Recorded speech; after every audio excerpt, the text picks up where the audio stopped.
What's going on, lads? Welcome to the video. Today we're going to be doing the WrestleMania 31 review with the following people. They'll introduce themselves. I'm Harry. I'm Lyle. I'm Alex. So yeah, we're going to be doing the WrestleMania 31 review, giving you a bit like my Monday Night Raw ones, other than the fact that we're going to have these people here as well, and I'll be, we'll be talking about it, etc. But I think I speak on behalf of all four of us. The hype that WrestleMania had wasn't great. The actual WrestleMania itself was, for me personally, one of the best ever. People talk about WrestleMania 17, and that's the one that people say is one of the best. I've watched WrestleMania 17 on the network. Obviously, I wasn't born and alive for the hype, etc. But this was pretty goddamn well up there. Absolutely fantastic. The way this was hyped, it was just hyped as a terrible pay-per-view. A lot of people were thinking it was bad. I personally thought it was going to be a bog standard WrestleMania at best, but the superstars pulled it all out. The creative team show that they've still got it. Vince McMahon, I know he probably didn't book any of that, but has still got it. I thought it was phenomenal. We're going to start then with the tag team match. It was a bit confusing, really. A Fatal 4-Way tag match. I'm still not convinced with them. I thought with the old Jimmy, or was it Jey Uso, whichever one's injured, the whole arm injury thing was good, because obviously he's obviously still injured. And it also gave the Usos that kind of underdog thing when they came back. Personally, I thought it was a good match. The only problem with the match is I didn't have a fucking clue who was legal at what point, was going on. what the hell was going on. But it was a solid opener. It was a good opener, but it was bloody hard to figure out who was legal and were you allowed to tag in other team members? Yeah. Right. I didn't get that. I didn't bloody understand half of it. Well, I think that the main thing from that match is that Cesaro and Tyson Kidd won, and the crowd were Cesaro and Tyson Kidd. It was spot central, to be fair. It was. Plenty of brilliant spots. That tip suplex was unreal. Yeah. But I thought it was a great match, good way to open it, obviously on the pre-show, and the right team, in my opinion, won. To be honest, they're the only tag team that I personally have my bets on the Usos, but but you're... whatever. hey, I like these. Right, next one, the Big Show, Andre the Giant Battle Memorial, where they had to make Big Show and Kane look strong. Why? Because they're 50 years old, no one gives a shit about them anymore, yet they're still getting arguably one of the biggest heel pushers in the company. And this is why, even after a great WrestleMania, the logic of the WWE sometimes does still get on my tits. But anyway, this match was for a battle royal, it was slow. Yeah. It was slow, but Mizdow eliminating the Miz was perfectly done. Everybody pretty much knew that they were going to happen, but they did get that right. They're obviously setting up for a match you would expect extreme. I hope they don't do it at Raw, that would just be pathetic. But then hopefully Mizdow can go on and do better things. Ryback had a good, he looked quite strong in it, but then he got eliminated by Big Show, didn't he? Oh yeah. Big Show, yeah. I mean, in a way, I'm happy that Big Show won for the simple fact that he's never won a Battle Royal in his career. People do compare Andre the Giant and Big Show, and I suppose it's nice for him. But to be honest, it wasn't the greatest Battle Royal in the world, but there were parts of it that's really good. Cesaro got quite a lot of. Yeah.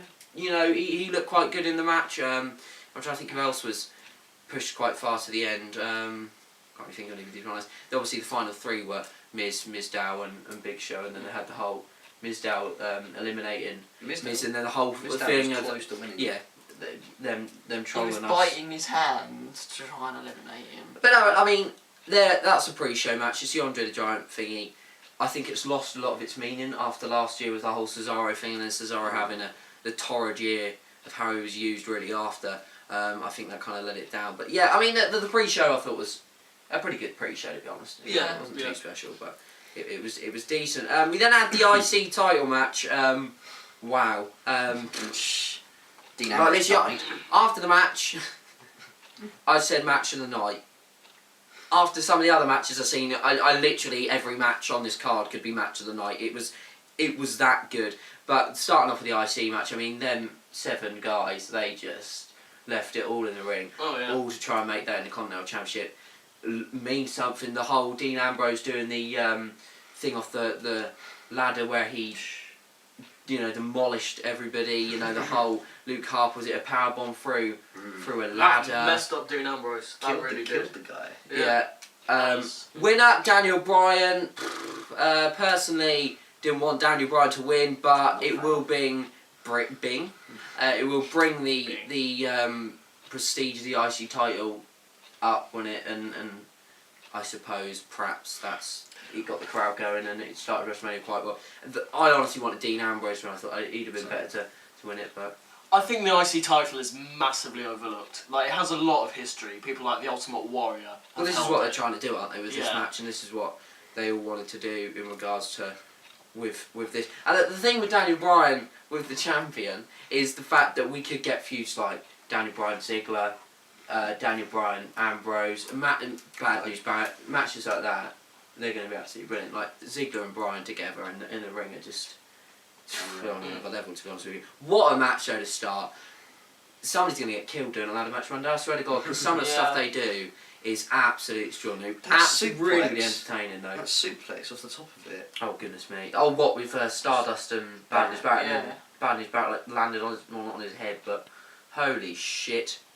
That was extraordinary. But yeah, as I say, Daniel Bryan winning, started the old yes chants, which They're dying down a bit. I don't think as many people like him as used to. the whole crowd, 72,000 people were chanting yes last night. Daniel Bryan is still as popular as he was, and Daniel Bryan, in my opinion, should still not be in the mid-card. Not a lover of his character, but He's got the potential to be. he's got to be a main Okay. event. And you cannot deny that this guy is the best technical wrestler around at the moment, in my opinion. Yeah. I'm not saying he's the best ever, I'm just saying he is, certainly in the WWE, there's no one better. There's no one better. The next match, Randy Orton versus Seth Rollins. A lot of people I've heard mixed reviews about this, but I thought this was brilliant. This is That RKO. The ending amazing. was amazing. They both kicked out of curb stomp. Obviously, Randy Orton kicked out of a curb stomp. Orton kicked out of an RKO. The ending was just fuck my life. That was one of the best endings of a match I think I've seen. You might think I'm over exaggerating, but they were genuinely the whole curb stomp, and then how Randy Orton lifted him up and hit him with the RKO, absolutely extraordinary. Randy Orton getting the win, but it made Seth Rollins look good, didn't it? Because J&J didn't really do a lot. Seth Rollins still looked strong, even though he lost, which I thought was brilliant. As I say, I thought that was a really, really good match. And to follow the IC title match, I was then debating which one I liked more. And then you had another one that was just unbelievable. Sting versus Triple H. Sting's first match in the WWE versus Triple H, who I believe had lost the last, 4 WrestleManias? I don't know whether that's true. He's lost a lot of WrestleManias recently. I was surprised they put this on early, to be honest. I didn't expect it to be free. The Sting entrance was unique. It wasn't great compared to what entrance we saw next with Triple H, which was by far the entrance of the night. And one of the best entrances I've ever seen. It was good, but it was random. It was pretty. Well, it wasn't because it was the whole Arnold, been inducted in the. Triple H inducted him the previous night. I don't think it was. I thought it was fantastic, to be honest with you. I mean, it's always Triple H's entrance to Mania are always something special. Yeah. But the match itself, Jesus Christ, where do you start? Sting, he looked like he was alright. He looked like he was in good shape. He looked like he didn't look like ring rusty. I mean, I know he's probably been competing on we only left TNA, what? Only a few months ago. Yeah, 7, maybe, no, not even 7 months ago. It was more than that. More. Yeah. He didn't leave too long ago. Exactly. But, yeah, the match was from the start to finish. When was it made and no disqualification? That's what I was thinking. Because, well, the following things that happened, if it was a normal match, how the fucking earth did the ref not disqualify it? The ref was like, he was pumped, wasn't he? You could see it in the match. He was excited. That was the best moment of his life. That was hilarious. But we had the whole... I can't remember what happened now. The DX came out. Well, I know that, but why did they come out? I can't remember. Because Sting was basically winning. Yes, I think Sting put him in the, what do you call it, thingy. Yeah, Deathlock. Scorpion Yeah. Deathlock. He knows, Sting fanboy. And DX came out, which was fucking amazing. And then I said the NWO would come out. It was predictable, but when they fucking did, Holy shit. And it had Hulk Hogan in it. Yeah, I was surprised Hulk Hogan came out. Oh, but wasn't it brilliant though? The crowd were going fucking mad. You've got DX versus NWO. It was just extraordinary. Still the whole Sting thing going. I like the fact that Triple H came out with his original music, if you get what I mean, not the Authority. And I also like the fact that Stephanie went out there. But this was just extraordinary, wasn't it? And then Shawn Michaels. And then you had the whole Shawn Michaels coming. Was it from under the ring or from the crowd or something? He came from somewhere. Hit him with the Sweet Trim Music Sting. Still, they both hit each other with pedigrees and thinking, but kicked out by each finisher. The way it ended wasn't it the sledgehammer to the face of Sting, and got the 1, 2, 3. Obviously, a lot of people probably be disappointed that Sting didn't win, but I knew Triple H would lose all them matches in a row, to be honest with you, and the fact that there's always a possibility now of Sting, not necessarily a rematch with Triple H, but possibly another match. And I mean, it was just unbelievable, really, wasn't it? The whole, It was, yeah. the booking of the match was pretty damn perfect. So yeah, I mean, I can't really talk too much more about it. I just thought it was fantastic, and obviously Triple H winning, which was possibly the only disappointing thing about it, but it's Triple H. He's always going to make himself fucking win, isn't he? We next had the we had the, oh my god, the bloody musical performances, if you want to even call them that, with Bloody Chav from the future comes out. Oh yeah, Bianca from EastEnders. It was crap. Like, she must be bloody auto-tuned. like, you're all pumped after the Sting Triple H match, and they then go and throw on, They're going to waste half an hour. and then they give you the Divas match, which was, for a Divas match at Mania, pretty good. I didn't really get too much into it. It wasn't given that much, about 6 minutes, I think. But to be fair, none of these matches in the pay-per-view went over 20 minutes, which was quite rare for a Mania. No match went over 20 minutes, which I was quite surprised about. The longest match, I believe, was the Sting Triple H. Second longest was the Andre the Giant. Looked at that. That's source Wikipedia, which is usually relatively reliable with match times. So yeah, the Divas match, Paige and AJ won. Like, I don't see what that's going to do for anything, to be honest. I don't understand. I think they need to take the title off Nikki Bella ASAP. I think they need to, well, yeah, they need to give it to Paige or AJ. They need to promote Charlotte from Rousey. Ronda Rousey. Well, that's next. So then we had the Divas match. There was literally, they had so much time to kill. So there's 2 hours left of the show, I think, after that. Oh, I'll tell you a match I forgot. Cena Rusev. Fuck, I was how going to did say I forget a that. match? But no, was it? Did they do Cena and then the whole Triple H Stephanie thing? I think they did. We'll talk about John Cena Rusev next. John Cena won. Most people knew that was going to happen. But a pretty good match, to be honest. That stunner off of the... Oh my Yeah. goodness me. Best move of his life. Loved it. Cena can wrestle. Cena does have more moves than people credit him for. The fact is, he doesn't use them that often. Now, I'm not a big lover of John Cena, but to be fair, This that was a guy good is. match. It's bringing the prestige of the United States Championship up. Again, you're giving it to Cena, you're giving it to Bryan. You know, again, there's going to be some good matches there. Rusev still looked quite good, even though he lost. Again, which, again, I thought they booked that well. Lana, what the fuck, when she threw her Shoes. shoes in, I don't understand the logic of that, but there you go. And then the whole ending with Lana, Get up on the ring. yeah, was a good way to end it as well. No, there weren't any kicking out finishes, were there, particularly, no. Oh yeah, obviously Cena broke the accolade, first person to supposedly do that, but big Someone deal. might have done it in NXT once, but... Yeah, or something like that. But yeah, so John Cena wins, no surprise there. We then had Triple H and Stephanie McMahon come out, because there was literally so much time to kill, it was a joke, wasn't it? I mean, we had, I can't remember what, it might have been before the John Cena Rusev match, but essentially, they needed to kill off a good half an hour. Yep. I think there was a couple of matches. And I they think did there just was, that. and they literally, this segment was okay, but it was so dragged on. It was so obvious they were wasting If you time. didn't know who Ronda Rousey was, you would have been like, who the fuck? You were like that, weren't you? Yeah, I had no idea who she was, because I don't watch... I knew who she was, so I was I was buzzing. buzzing with it, and when Rock comes out, that was sick as well. Was this just a random 30-minute fill-out, or was it weren't 30 minutes, but you know it was long, or was this and is this going to something? I don't know, mixed tag match, can't see it myself, or Triple H Rock WrestleMania 32 or whatever. Hopefully. I don't know. My personal opinion is I don't think it is.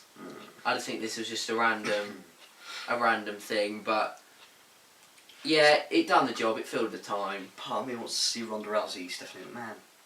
Yeah, so does that, but obviously we all know. You just want to see more Ronda Rousey, mate. He's a good looking girl. But essentially, though, the segment was good. It had The Rock in. It had Triple H Rock, which was good. The whole with Stephanie McMahon. It done the job. I quite enjoyed it. It created a WrestleMania moment, and as somebody said on another review I was watching, people will be talking about it because it had The Rock in, and it will make some headlines. So, I mean, a decent segment. It filled some time before the Bray Wyatt versus Undertaker match. Now, the problem with this matchup, the only problem with this matchup is the WWE. Essentially, whoever they chose to win or lost, someone would lose out. I don't necessarily think they booked this well in regards to, they obviously want to take it to win, fine, they didn't want to devalue the streak, but they could have booked it so there'd have been something with Bray Wyatt, whether that been a shaking of a hand or a passing of a top. I don't know how they'd have done it, but it just felt like it was like, Bray Wyatt, you're not there yet. You know what I mean? The more amazing spots in this match with the spider walk and then up pop Taker. Yeah, that and then was a stare down. That was awesome. he kicked out of the tombstone, didn't he? Which is part of the tradition. Taker kicked out of Sister Abigail, didn't he, as well? I think too many people kick out the tombstone now, because it used to be a thing where if you kicked out of it, it was unbelievable. Yeah, but I still didn't think he'd kick out. I was still like when I was watching it with the tombstone, even though they always kick out, I still don't think they're going to kick out. So for me, it's still effective.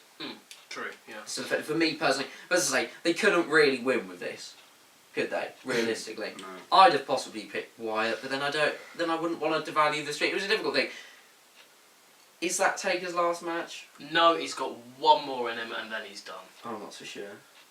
I'm not so sure. He was in okay shape, but You know who I want him to face. Sting, but I just Yeah. can't. I just can't see that being anything special. the build up would be good. Obviously, it doesn't need to be that special because it's Taker versus Sting, but they're both getting on. Taker, another year, he's going to be. I'm not sure health wise for them two. It would be something they should do really. But it was like after 5 minutes, he could barely stand up. That's what. But no, I mean it was a good match though. Don't want to take nothing away. Yeah. It was actually a good match. It wasn't the match of the night, Jesus Christ, but it was a good match nonetheless. I mean, all of these matches were good. If you saw these on Raw, you'd be like, that was a brilliant match. I think that just puts into consideration how good this WrestleMania was. It literally was one of the best. We then had. Oh my god. I was pumped for this. Like literally, we live in the UK, so we're sitting here at about 3:30 a.m. 3:30 a.m. is that time? 3:30 in the morning. 3:30, and we weren't tired because it's Mania, but you are getting a little bit tired. And then you had the whole Roman Reigns came up first, didn't he? Someone like tried to punch him in the crowd, and he like swung back, and I was like, oh, it's getting fighting. I thought this is fucking brilliant. And then Lesnar comes out, and Lesnar and Heyman. Oh my god! Oh, I love him. I love them both. I'd literally marry them both if I could. But literally. Holy fuck, when Brock Lesnar's music comes on, something, I don't know what it is inside me, I just go, I don't know, something just happens with my, and I stood up for the whole match, didn't I? I was standing up for the whole match. I was jumping around, pretending I was Brock Lesnar, being a right old twat, getting right into it, and I was convinced. Like, the start was amazing when Lesnar straight away hit him with an F5 essentially. I thought that was brilliant. Lesnar got cut open straight away, which pissed him off. That was genuine hatred towards each other in the moment. Yeah. In the moment. Like the clothesline Lesnar done to Reigns. Holy fuck. And then Reigns chucked Lesnar into the ring post and cut his head open, and Lesnar was fucking bleeding. McMahon would have been shitting himself. He would have been happy with that. But it was just extraordinary. And the match itself was fantastic. Roman Reigns had kicked out of an F5. Lesnar kicked out of a spear. Kicked out of 3 F5s. Kicked out of 3 F5s. Reigns looked strong.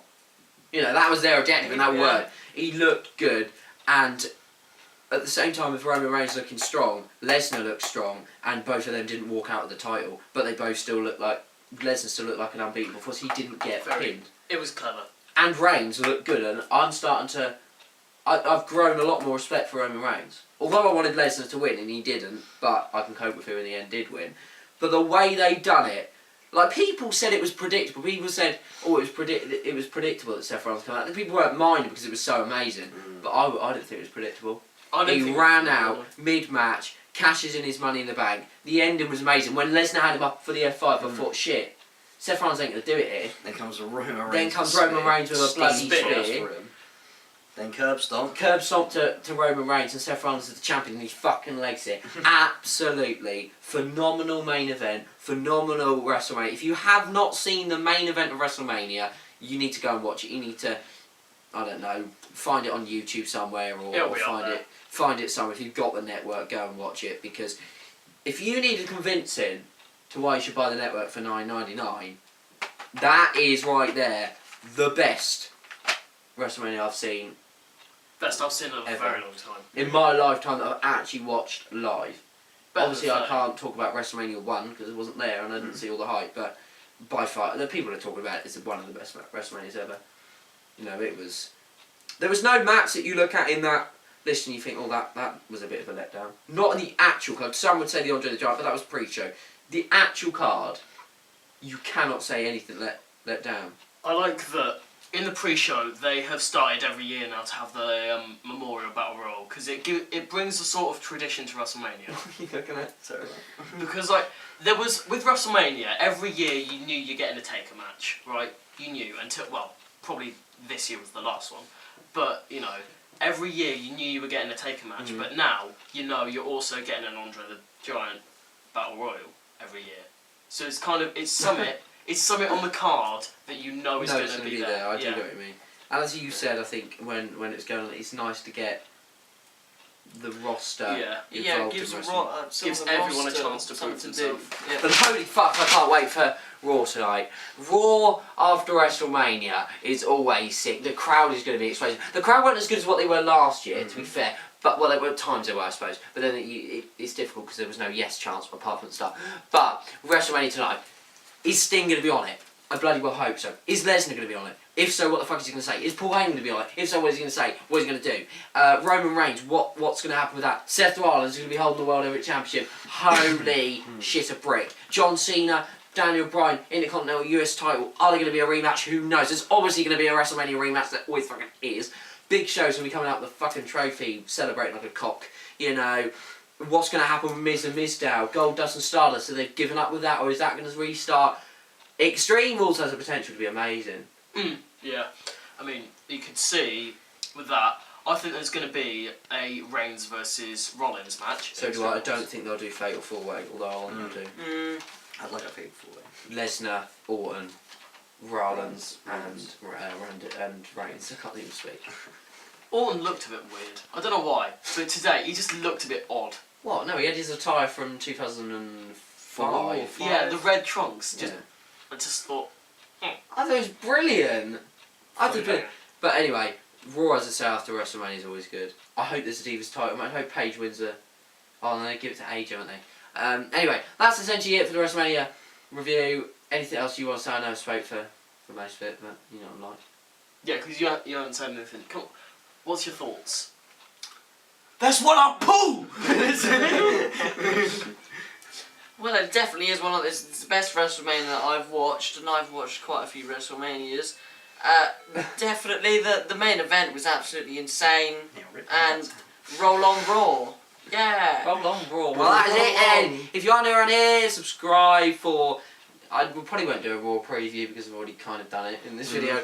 So that is WrestleMania review. We'll do the WrestleMania... not the WrestleMania, Jesus Christ. We'll do the Raw review possibly tomorrow. Well, so there will be a Raw review coming out at some point tomorrow. And, like, holy shit, like, that's the only way I can end it. It's just, well done. And not often do we ever say this as fans, but we moan and we bitch about the WWE when they get it wrong. We've got to give them credit when they get it right. And Could have been monstrously last crap. night, Wasn't. they got it right. The main event could have fell flat on its face, and it delivered. Seth Rollins is your new WWE World Heavyweight Champion, and to be honest, I personally love it. Thanks for watching. I'll see you next time. Goodbye.